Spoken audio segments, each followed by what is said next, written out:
Pharma students, last video में जैसे आपसे प्रॉमिस किया था कि हम नाइपर JEE 2025 का application form filling process step by step आपको जरूर बताएंगे। तो चलिए शुरू करते हैं आज का वीडियो और जानते हैं कि नाइपर 2025 का फॉर्म फिलिंग प्रोसेस क्या है। सबसे पहले आपको गूगल में जाना है, नाइपर JEE 2025 एप्लीकेशन फॉर्म बस टाइप करना है। डोंट वरी, मैं आपके लिए लिंक डिस्क्रिप्शन बॉक्स में दे दूंगी। उसके बाद यहाँ पे सबसे पहले आएगा नाइपर SAS नगर। उसके बाद जो यहाँ पे नाइपर की वेबसाइट है, डायरेक्टली क्लिक करोगे तो रजिस्ट्रेशन डेस्क पे चले जाओगे। रजिस्ट्रेशन पे आने के बाद यहाँ पे आपको क्लिक हियर करना है। क्लिक हियर करने के बाद यहाँ पे एप्लीकेशन प्रोसेस के 4 स्टेप बताई गई है। सबसे पहली स्टेप है एप्लीकेशन फी पेमेंट, सेकेंड है know your payment status, number 3 fill application form और फोर्थ है प्रिंट एप्लीकेशन फॉर्म। इसका मतलब आपको सबसे पहले पेमेंट को फिल करना है, उसके बाद पेमेंट हुआ है या नहीं इसका स्टेटस चेक करना है, उसके बाद आप अपना एप्लीकेशन फॉर्म फिल कर सकते हो और लास्टली अगर आपको प्रिंट लेना है तो डायरेक्टली प्रिंट एप्लीकेशन फॉर्म में भी क्लिक कर सकते हो।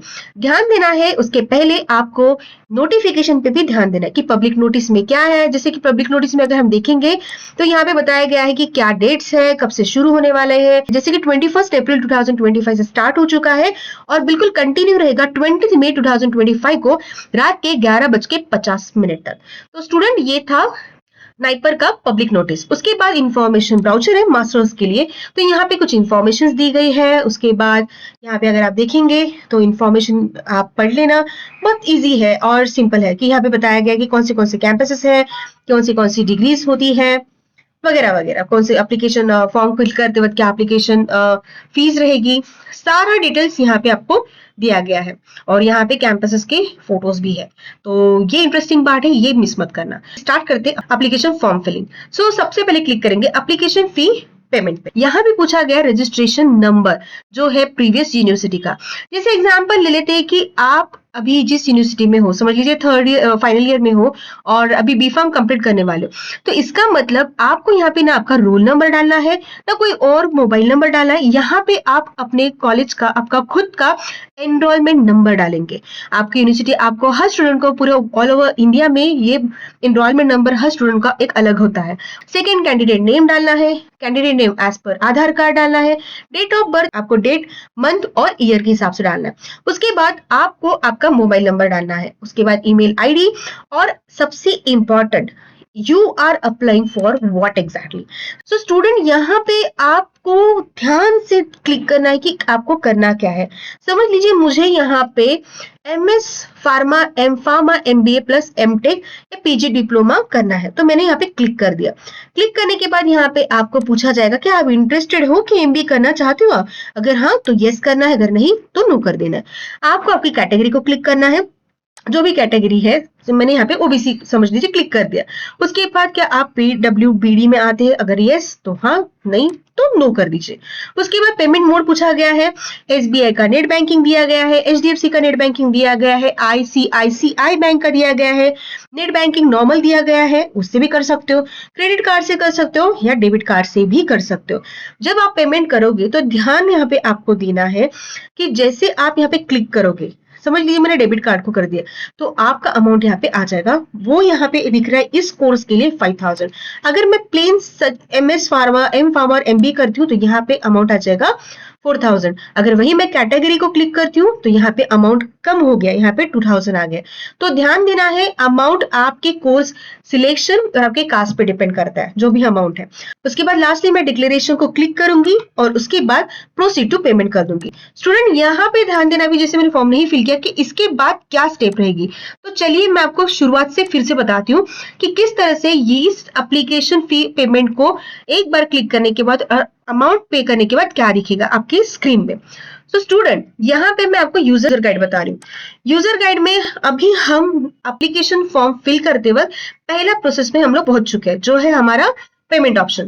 पेमेंट करने के बाद यहाँ पे आपके सामने जब पेमेंट आप करोगे तो यहाँ पे आप बैंकिंग का सिलेक्शन करोगे, उसके बाद पेमेंट हो जाएगा। पेमेंट आने के बाद सबसे इंपॉर्टेंट जो आपको नोट डाउन करना है वो है आपका पेमेंट रेफरेंस आईडी, जो NEP से स्टार्ट होगा। इसको आपको ध्यान से अपने पास नोट डाउन करना है, आपको मेल या मैसेज में भी ये आ जाएगा। ध्यान देना है, ये नाइपर जो एंट्रेंस एग्जामिनेशन हो रही है अहमदाबाद, गुवाहाटी, हाजीपुर, हैदराबाद, कोलकाता, रायबरेली और मोहाली के लिए सारे कैंपसेस के लिए हो रही है। ओके, उसके बाद चलिए मुझे जानना है कि भाई मेरे पेमेंट स्टेटस क्या है। तो जैसे मैंने आपको ये स्क्रीन दिखाई थी सबसे पहली वाली, तो यहाँ पे आप नो योर पेमेंट स्टेटस में जा सकते हो। आपका मोबाइल नंबर डालना है और आपका जो रजिस्ट्रेशन नंबर जो मैंने आपको एनरोलमेंट नंबर बताया था आपका, वो वाले यहाँ पे आपको इनपुट करना है। चेक पेमेंट स्टेटस करना है। ऐसा नहीं है कि मैंने पेमेंट तुरंत किया मुझे तुरंत दिखेगा, नहीं, यहाँ पे नियर अबाउट आपको 12 घंटे से 48 आवर तक लग सकता है।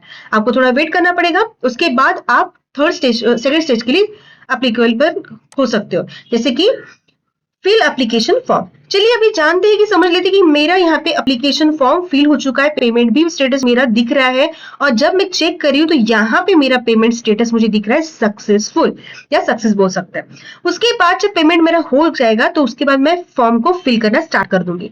फॉर्म को फिल करना स्टार्ट जब मैं करूंगी तो यहाँ पे फिर से मुझे पूछा जाएगा कि भाई आपका पेमेंट रेफरेंस आईडी क्या था, आपका मोबाइल नंबर क्या है और आपका डेट ऑफ बर्थ क्या है। तो उसके बाद आप proceed to fill application form पे क्लिक करोगे। जैसे फॉर्म एप्लीकेशन स्टार्ट हो जाएगा तो जैसे जैसे पूछा गया है सारी चीज आपको यहाँ पे इनपुट करनी है।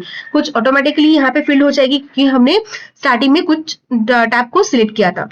यहाँ पे अपलोडिंग पे ध्यान देना है। सबसे इंपॉर्टेंट है कि आपको एसएससी का फॉर्म, जो सर्टिफिकेट है एसएससी का, मतलब 10th का मार्कशीट, उसको अपलोड करना है, PDF फॉर्म में करना है और लेस देन 300 KB में करना है। उसके बाद सेकंड अपलोडिंग रहेगा आपका सर्टिफिकेट, जो भी आपका कास्ट सर्टिफिकेट है वो यहाँ पे आपको अपलोड करना है, सेम PDF फॉर्म में रहेगा और लेस देन 300 KB में रहेगा। स्टूडेंट, इसके बाद आएगा एड्रेस, करस्पॉन्डिंग एड्रेस और आपका परमानेंट एड्रेस। अगर दोनों अलग है तो दोनों डालिए, अगर दोनों सेम है तो सेम एज करस्पॉन्डेंस एड्रेस पे आप क्लिक कर सकते हो। उसके बाद है एजुकेशनल डिटेल। एजुकेशनल डिटेल में अगर आप करेंटली बी फार्मेसी कर रहे हो तो बी फार्मेसी की पूरी डिटेलिंग यहाँ पे आपको डालना है, जैसे कि एनरोलमेंट नंबर हो गया, क्वालिफिकेशन जैसे कि आप परस्यूइंग हो या एपरिंग हो, यहाँ पे आपको क्लिक करना है। कॉलेज का नाम डालना है, प्रीवियस यूनिवर्सिटी नेम डालना है, जो भी आप यूनिवर्सिटी में अभी पढ़ रहे हो या पढ़ चुके हो उसके बारे में। उसके बाद यहाँ पे NIRF 2024 of rank of previous university का यहाँ पे आपको क्लिक करना है, वो भी आपको मिल जाएगा या डायरेक्टली वहां पे आ जाएगा। उसके बाद यहाँ पे लास्ट स्टडीड कॉलेज, जो भी इंस्टीट्यूट आप जिस इंस्टीट्यूट से पढ़ रहे हो वो भी यहाँ पे आपको डाल सकते हो। उसके बाद यहाँ पे और एक मार्कशीट अपलोड करना है, वो है आपका जो फाइनल ईयर का है वो वाला अपलोडिंग करना है। तो यहाँ पे ध्यान देना है, PDF फॉर्म में करना है, लेस देन 1 MB। आपका CGPA यहाँ पे टाइप करना है। उसके बाद यहाँ पे सारे टैब पढ़ते हुए अच्छे से आगे बढ़ते हुए आपको फॉर्म फिल करते जाना है। उसके बाद बैंक डिटेल पूछे गए हैं, आइडेंटिटी प्रूफ पूछा गया है, जैसे कि आधार कार्ड है तो आधार कार्ड का नंबर डाल दिया। सबसे इंपॉर्टेंट स्टेप है सेंटर को चूज करना। सेंटर यहाँ पे 3 आपको प्रेफरेंस दिए गए हैं, आपको जो सही आपके पास लगता है वो आप यहाँ पे क्लिक कर सकते हो, नंबर 1, नंबर 2, नंबर 3। उसके बाद फोटो और सिग्नेचर अपलोड करना है। फोटो रहेगा 50 KB के अंदर, जो JPG फॉर्म में आपको या JPEG फॉर्म में आप इसको अपलोड कर सकते हो। उसके बाद है signature, same less than 30 KB और JPG और JPEG के फॉर्म में कर सकते हो। स्टूडेंट, यहाँ पे सारा फॉर्म फिल करते हुए हम लास्ट स्टेप पे पहुंच चुके हैं, तो यहाँ पे आएगा डिक्लेरेशन। डिक्लेरेशन को आप जैसे ही क्लिक करते हो उसके बाद यहाँ पे आप क्लिक करने के बाद सेव करते हो, सेव करने के बाद प्रीव्यू सबमिट आप यहाँ पे क्लिक करेंगे। क्लिक करने के बाद सबसे इंपॉर्टेंट है कि अगर आपको लगता है कि मेरे फॉर्म में कोई मॉडिफिकेशन करना है तो मॉडिफाई को आप यहाँ पे क्लिक कर सकते हो, अगर नहीं है तो डायरेक्टली आप सबमिट कर दो। सबमिट करने के बाद आपके स्क्रीन पे आएगा कि आपका एप्लीकेशन फॉर्म कंफर्म हो चुका है और सक्सेसफुली आपका फॉर्म रजिस्टर्ड हो चुका है, कंफर्म हो चुका है और ये उसका नंबर है। उसके बाद यहाँ पे आएगा प्रिंट एप्लीकेशन। प्रिंट एप्लीकेशन पे अगर जाओगे तो आपको इस तरह से फॉर्म दिखेगा, आप डायरेक्टली प्रिंट कर सकते हो। चलिए, अगर मुझसे मिस हो गई ये स्टेप तो मैं क्या करूंगी, तो मैं फिर से अपने उसी स्क्रीन पे जाऊंगी जहां पे प्रिंट एप्लीकेशन फॉर्म दिया है। प्रिंट एप्लीकेशन फॉर्म देने के बाद एप्लीकेशन नंबर डालूंगी, जो नंबर मुझे मिला था, पेमेंट का रेफरेंस आईडी डालूंगी, मोबाइल नंबर और डेट ऑफ बर्थ। जैसे करूंगी गेट एप्लीकेशन डिटेल पूछा जाएगा और उसके बाद मेरे सामने ये वाली स्क्रीन ओपन हो जाएगी। और उसके बाद मैं अपना फॉर्म इजीली प्रिंट कर सकती हूँ। सो स्टूडेंट्स, ये थी पूरी नाइपर 2020। सो स्टूडेंट्स, ये था पूरा step by step application form filling process. Next video miss मत करना, क्योंकि मैं नेक्स्ट वीडियो में आपको नाइपर का सिलेबस बताऊंगी, जो कि एक्चुअली ऑफिशियल नहीं है, लेकिन एक सेट किया हुआ है हर साल का पेपर जो भी मैंने चेक किया है, एक प्रॉपर उसका सिलेबस है। तो उस सिलेबस के लिए क्या पढ़ना है, लास्ट मोमेंट में नाइपर को क्रैक करने के लिए कैसे स्टडी करनी है, ये मैं आपको जरूर बताऊंगी। सो नेक्स्ट वीडियो मिस मत करना। Subscribe the Supreme Channel now and don't miss any update on Supreme Channel. So मिलते हैं नेक्स्ट वीडियो में।